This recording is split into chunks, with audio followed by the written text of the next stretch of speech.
Eu agradeço a Deus pelos dias de paz, graças a Ele conquistei os meus ideais. Eu agradeço o Papo em Dia, eu agradeço. Olá, seja bem-vindo ao Saúde Você aqui no Papo em Dia, hora de falar de saúde. E hoje estou voltando definitivamente ao vivo, é um prazer estar de volta aqui no Saúde Você, dentro do Papo em Dia, na casa de vocês. Doutor Rodrigo Santiago, seja bem-vindo. Doutor Rafael Faraco, tudo bem com vocês, doutores? Obrigado. Tudo bem. Bom, hoje nós vamos falar de um assunto importante que todo mundo tem o hábito, muitas vezes, e às vezes pode ser um problema de saúde, né? Ontem mesmo estava com uma secretária no escritório, tossindo. Eu falei, olha, tosse alérgica. Vamos falar de tosse? As pessoas perguntam muito sobre tosse, o que é tosse alérgica, que tipo de doença pode ser um sintoma de tosse. Então vamos começar, vou fazer perguntas e quero convidar vocês para ficar atentos, porque neste domingo, aqui na Rede Brasil, a partir do meio-dia, programa da gente com Netinho de Paula, estreia o nosso quadro Saúde da Gente. Olha só o convidado, o doutor Rodrigo Santiago. Nós vamos falar do que neste domingo, doutor? Coronavírus. Coronavírus. Então, olha só. Assunto do momento, né? Assunto do momento nos principais veículos de comunicação do Brasil e do mundo. Fique de olho.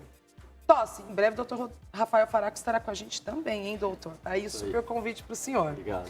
Doutores, muita gente comenta que está tossindo há dias, semanas, aquela tosse compulsiva que não para muito.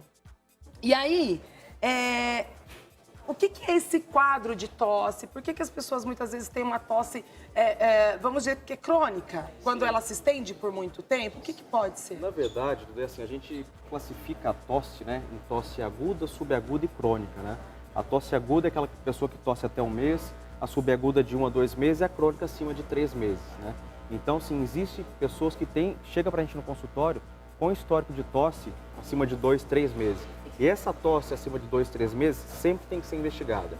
Porque na maioria das vezes, as pessoas que chegam pra gente no consultório, é uma tosse aguda por um quadro viral, mudança climática, variação de temperatura, que faz uma irritação, pode ser na via aérea alta, seios da face, nariz, ouvido, garganta, e pode provocar tosse. Isso é o mais comum do consultório. Mas tem aquelas tosses também que se estende um pouco mais, que seria uma tosse crônica, né? Igual doença do refluxo, também é uma das causas de tosse crônica. Causa tosse, doença do refluxo? Sim, é muito comum no consultório, aquelas pessoas que chegam pra gente tossindo há mais de 2, 3 meses.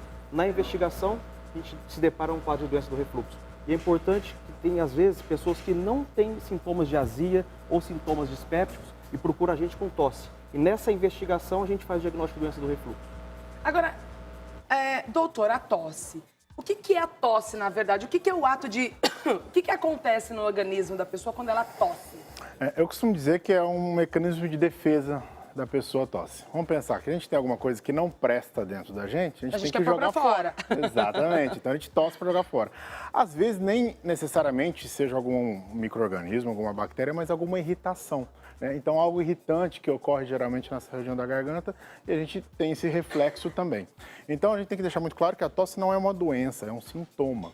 A gente tem que chegar na doença através desse sintoma. Quer dizer, a tosse é o sintoma de que algo não está bem. O corpo está gritando para avisar alguma coisa. Ela não é uma doença em si. Exatamente. Apesar de ter o CID, né, o Código Internacional de Doenças, mas a gente costuma falar tosse a esclarecer quando a gente ainda não tem o diagnóstico. E a tosse, assim, a gente vai pensar que é uma inspiração em seguida de uma inspiração forçada. Tá. Então tem toda essa alteração no mecanismo natural e pode chegar a 120 km por hora. Então imagina o tanto de perdigotos, o tanto de saliva, o tanto de coisa que pode passar. E se é contagiosa, aí que é perigo. A gente até dando um spoiler, né? Que a gente vai falar do coronavírus. Olha, o doutor também. Totalmente moderno, dando spoiler. Mas assim, você está gripado, ou você está com coronavírus, ou você tem tuberculose, são doenças, por exemplo, que podem ser transmissíveis. Por isso que as pessoas muitas vezes usam até máscaras, né? Porque quando diagnosticado que já é um problema, aí você tem essa possibilidade do contágio. Então, até adiantando, uma orientação que a gente tem que dar para as pessoas, Sim. Tá com a mão na frente. Eu brinco com as minhas filhas que são pequenininhas, tosse com o microfone, né? Porque elas ainda não têm, elas têm 5 anos de idade, um beijo para elas. Qual que é o nome delas? Laura e Alice. Laura e Alice são gêmeas, né? Um beijo para as meninas, são lindas. Vou fazer 5 anos agora em abril. E às vezes dá uma tossida no rosto das pessoas, falando, não, microfone. Agora, nós adultos, a gente já pode explicar melhor ainda. Além de colocar, de repente, um lenço, tossir no braço. Porque se você tem alguma coisa que está transmitindo, isso vai sujar a sua mão e você cumprimenta a pessoa. Você pega, exato, você pega a maçaneta, o corrimão e dependendo dessa tosse, de repente for gripe, que passa bastante tuberculose, nem tanto, mas gripe, o mesmo coronavírus você pode passar. Então, essas educações são importantíssimas para dar. Bom, uma coisa que é muito interessante é que às vezes a gente que está em casa tem muitas dúvidas com relação a muitos tipos de sintomas.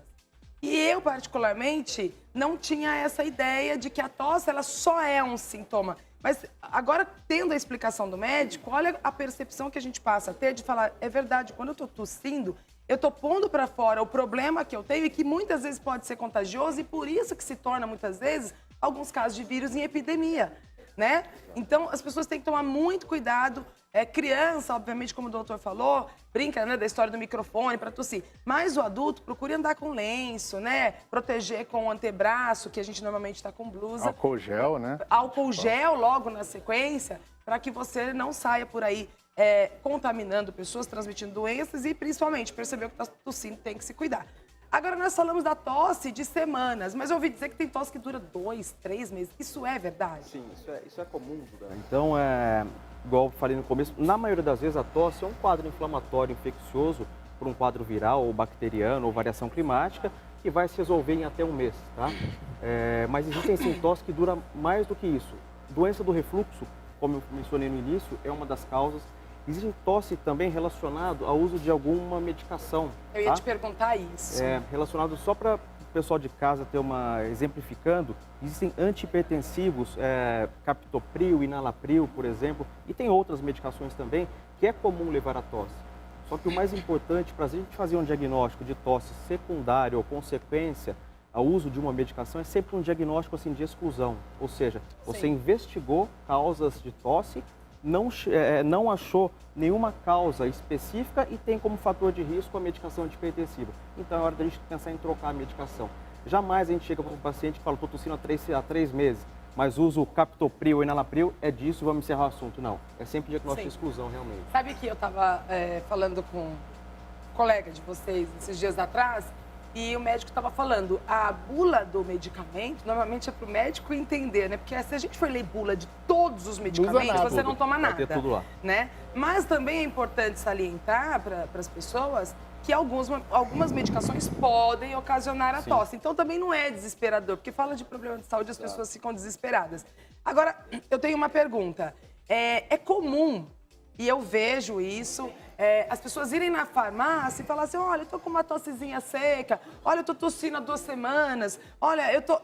E aí, o farmacêutico ou a pessoa já tem o remédio de indicação para aquilo. Doutor, isso pode ser prejudicial?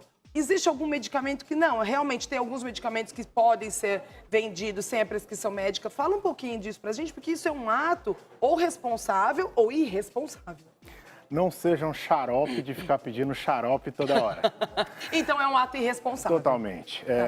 O que a gente pode usar, até fugindo um pouco da nossa área, né? Mas o que a gente pode usar de orientação para o paciente que pode usar como sintomático? Você está com febre, você pode tomar um antitérmico, né? Você está com dor, você pode tomar um analgésico, está com ânsia de vômito, náusea, pode tomar um antiemético. Porque normalmente todo mundo já tem aquele remedinho que faz bem, né? Agora, é uma coisa que infelizmente acontece muito no nosso dia a dia. Eu tô com tosse, o que você me dá para tosse? Mas deu a primeira frase de todo o histórico que a gente tem que avaliar. Não é por aí. Porque você já está dizendo que a tosse só é um sintoma, não é doença, tem que investigar o que está causando a tosse. Exatamente. Existe tosse seca, existe tosse produtiva, a tosse produtiva que sai a secreção, a tosse produtiva que fica presa, a tosse aguda, subaguda, crônica. Então, você vai dar um xarope, de repente, para cortar uma tosse e a pessoa está com um micro-organismo, que seja uma bactéria, tem um quadro infeccioso e precisa resolver isso. Então, você vai deixar a bactéria lá e aí? Você não está tratando a pessoa. Sim. Ou você vai sair dando... efeito, mas não trata a causa. Ou você vai sair dando um xarope de antibiótico para uma pessoa que não tem infecção, que tem, de repente, refluxo. E o refluxo piora com outras medicações, como antibióticos desnecessários, e aí só vai piorar o quadro de tosse. Então, é importantíssimo acabar com essa mania que a população, infelizmente, ainda tem de procurar toda vez à farmácia para Sim. pegar um xaropinho para poder tomar e melhorar a tosse. Existem xaropes para cortar a tosse, xaropes para ajudar a expectorar, a sair com mais Sim. facilidade. Aí tem que Xaropes com avaliar. antibiótico tem que avaliar tudo. Agora, doutor Rafael, me diz uma coisa. Nós falamos das tosses consecutivas, o doutor está explicando bastante sobre essa questão de medicação, que pode ser doença. Mas a pessoa que chega no consultório com tosse, que normalmente que exame que vocês pedem? Porque daí a gente está falando de descobrir a causa. Sim. Primeira coisa, Duda, quando chega uma pessoa com tosse no consultório, a gente precisa de começar uma investigação.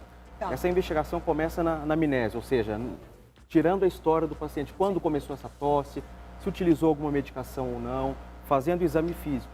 Depois disso, a gente parte para os exames complementares, que vai complementar para elucidar a sua hipótese diagnóstica ou não.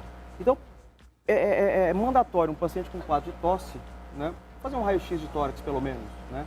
Se for um tosse, que às vezes a gente suspeita de que pode ser algum quadro secundário à asma, uma prova de função pulmonar, que é a espirometria, para fazer o diagnóstico de asma e tratar a causa da tosse, que seria a asma.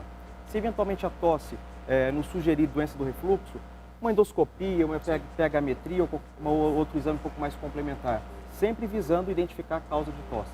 Quando procurar um pneumo, eu quero fazer essa pergunta rapidinho, porque eu quero fazer um alerta aqui com vocês. Quando procurar um pneumo? Quando tiver qualquer sintoma respiratório, a tosse é um sintoma respiratório. E você tem que descobrir, a gente está falando de tosse, a gente tem que descobrir o motivo dessa tosse. Sim. Né? Então, tá com sintoma respiratório como tosse, falta de ar, cansaço, tem algum histórico de ter tido bronquite alguma vez na vida, de ter asma, fuma ou já foi fumante. Sim. Ah, não, eu parei de fumar há 20 anos, mas fumou por 30. Sim, Você precisa procurar o precisa. pneumologista. Então, sintomas respiratórios e histórico de bronquite prévia, mesmo na Já família, procura um e pneumo. tabagismo, procura o pneumo. Eu quero aproveitar o tempinho que nós temos aqui, apesar de ter divulgado que neste domingo vamos falar sobre o coronavírus a partir do meio-dia aqui no programa da gente, no quadro de saúde da gente. Tem sido notícia no Brasil e do mundo, os dados não param de ser atualizados quando se fala em coronavírus. Doutores, rapidinho só, qual que é a situação do momento, porque as pessoas estão ficando desesperadas, né? A situação do momento é não desesperar. Não desesperar. Na verdade, diariamente, como você bem disse, vão atualizando os dados. Agora, últimos dados que a gente tinha são 9 mil infectados, casos diagnosticados, já confirmados. No Brasil ainda temos apenas suspeitas, estamos aguardando alguns exames para ver se tem algum caso realmente confirmado no Brasil. E desses 9 mil, tem por volta de 200 mortes. A letalidade chega, ou seja, a mortalidade está chegando de 2 a 3%. Ainda é pouco. Né, se a gente for pensar nisso. Mas a gente tem que ficar esperto, mas não desesperado. Eu tenho uma dúvida. Doutora, as pessoas estão chegando no consultório falando, ai, doutor, estou com sintoma, estão perguntando do coronavírus. Como que está isso nos consultórios? Não, isso é comum. Eu estava aqui nos bastidores esperando, eu recebi algumas mensagens do WhatsApp perguntando. Já recebeu? Perguntando da questão do coronavírus, qual que é a precaução que precisaria ter. Então, assim, para as pessoas que estão em casa, nos assistindo, a preocupação é a preocupação básica para qualquer vírus respiratórios ou não respiratórios, né? Então, assim, sempre a prevenção. Sempre a prevenção. Então, é o que o Rodrigo falou no começo. Evitar aglomerados seria interessante nessa fase, evitar aglomerados, evitar multidões. Sempre o hábito de higienização das mãos com álcool gel. Se puder lavar com sabonete, com sabão também, isso é super importante, né? Às vezes a gente está na rua, metrô, ônibus, né? Qualquer local público, sempre ter o hábito de levar um álcool gel e sempre estar higienizando. Isso é o mais importante. O álcool gel resolve.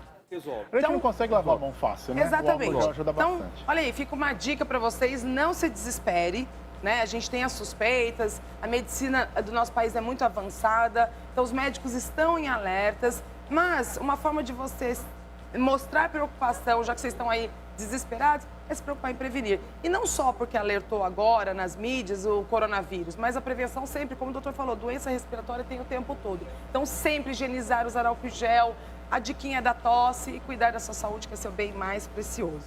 Doutores, obrigada pela participação de vocês. Espero vocês aqui por todo esse ano no programa. E olha, não se esqueçam que domingo tem Saúde da Gente aqui no programa da gente a partir do meio-dia. Dr. Rodrigo Santiago estreia e vai falar sobre o coronavírus. E a gente continua porque tem Papo em Dia.